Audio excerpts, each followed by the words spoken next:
मैया कहती है लाला तुम बड़े हो जाना तब चले जाना। ध्रुव जी कहने लगे नहीं माँ, आप मुझे अनुमति दे दो। और जैसे ये कहा मैया आज्ञा दे दो, मुझे जाने दो, तब मैया कहती है नहीं मानते हो तो जाओ मेरे लाल, लेकिन एक बात याद रखना, लौट करके तभी आना जब भगवान की प्राप्ति हो जाए। उसी समय आज ध्रुव जी चल देते हैं। जब ध्रुव जी चले हैं, जंगल की ओर प्रस्थान कर जाते हैं। आज मैया रोती बिलखती घर में रह जाती है। ध्रुव जंगल में पहुंचे हैं तो उसी समय देवऋषि नारद से भेंट हुई है। देवऋषि नारद से भेंट हुई, प्रणाम किया है देवऋषि नारद को ध्रुव जी ने। तो देवऋषि नारद बोले लाला कहाँ जा रहे हो? बोले अपने पिताजी को ढूंढने। बेटा तुम्हारे पिताजी जंगल में रहते हैं? जी नहीं। फिर मेरी मैया कहती है कि मेरे पिताजी है ना वो कड़कड़ में वास करते हैं। देवऋषि नारद समझ गए कि ये प्रभु का परम भक्त है। देवऋषि नारद बोले लाला तुमने किसी को गुरु बनाया है? ध्रुव जी कहने लगे महाराज ये गुरु जी क्या होते हैं?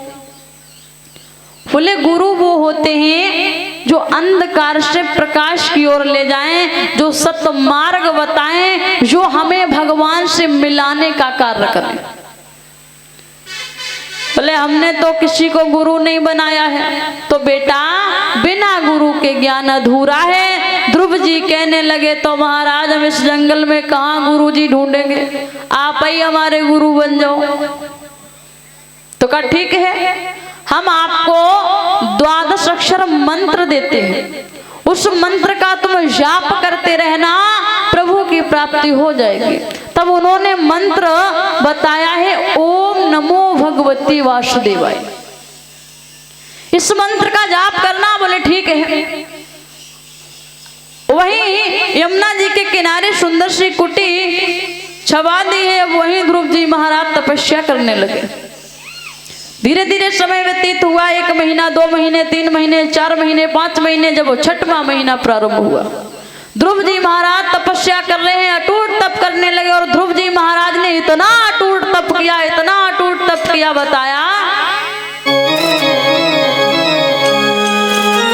कि जब ध्रुव ने खींची प्राण वायु तो हिल गया से तो मंडल सारा, और 49 पवन सननान लगे, इंद्रासन भी तो हिला डाला।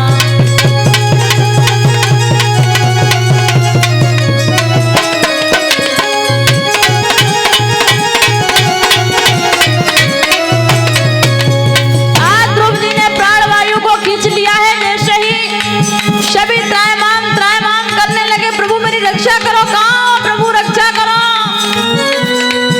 जब ध्रुव ने खींची प्राण वायु हिल गया से तो मंडल सारा, 49 पवन शननान लगे, इंद्रासन भी तो हिला डाला।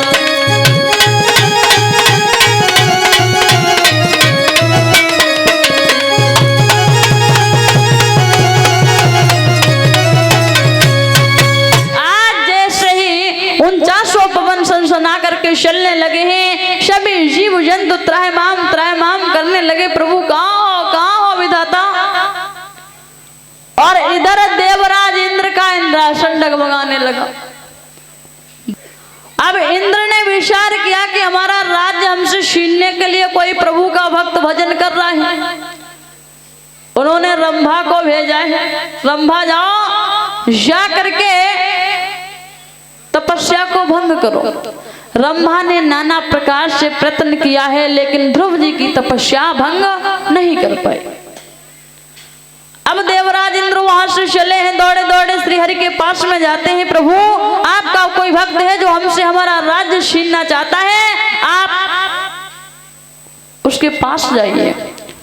भगवान कहने लगे हे देवराज इंद्र, तुम्हें नहीं मालूम वो भक्त जो है ना वो तुम्हारे राज्य के लिए तप नहीं कर रहा है, फिर वो हमारी गोद में बैठने के लिए तप कर रहे हैं। तो प्रभु जाइए, देर किस बात की कर रहे हो आप। भगवान विष्णु वहां से चले, ध्रुव के पास में आवाज लगाने लगे, लाला ध्रुव नेत्रों को खोलो। ध्रुव ने नेत्र नहीं खोले। पुनः फिर आवाज लगाई, ध्रुव नेत्रों को खोलो। ध्रुव ने नेत्र नहीं खोले। तो भगवान ने देखा ध्रुव जिस प्रतिमा को अपने हृदय में बसाए, प्रभु की आराधना कर रहे हैं, उसी प्रतिमा को अपनी ओर आकर्षित किया। ध्रुव हाँ पिता कहते हुए गिरते हैं, भगवान ने गिरने नहीं दिया, अपनी गोद में उठा लिया है। बोलिए भक्तवत्सल भगवान की। अब ध्रुव जी ने नेत्रों को खोला है। प्रभु आप बोले हाँ। बड़ी देर में आए। भगवान बोले नहीं लाला, तुमने बुलाया, हम चले आए और तुम कह रहे हो कि देर में आए। मांग लो बेटा, क्या मांगना चाहते हो। ध्रुव जी ने इधर उधर देखा, भगवान की गोद में बैठे हैं। बोले अब कुछ नहीं चाहिए। क्यों?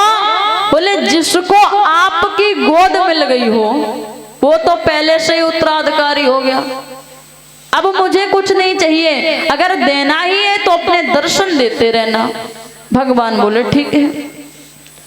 भगवान ने ऐरावत हाथी को मंगवाया, ध्रुव जी को उस पे बैठाला। ध्रुव जी आज अपने नगर की ओर प्रस्थान करते हैं। नगर की ओर प्रस्थान किया है तो इधर ये बात महारानी सुरुचि को मालूम हुई है कि आज ध्रुव वापस आ रहा है। तो महारानी सुरुचि दासी से बोली है, बहन जाओ थोड़ा सा जहर ला करके दे दो। क्यों? क्योंकि आज हमारा ध्रुव तपस्या करने के बाद पुनः लौट के वापस आ रहा है। दासी बोली उस दिन की याद करो जब ध्रुव के गाल पे एक चाटा मारा था, और एक बात कही थी कि पूर्व जन्म में अगर तूने थोड़ा भजन किया होता तो इस उत्तम के बदले मेरे गर्भ से जन्म लिया होता। तब तक ध्रुव जी दरवाजे पर पहुंचे और सबसे पहले महारानी सुरुचि के ही पास में जाते हैं। आवाज लगाते हुए बोले हैं, मौसी दरवाजा खोलो मौसी। कि मौसी अरे खोल दे कि वरिया और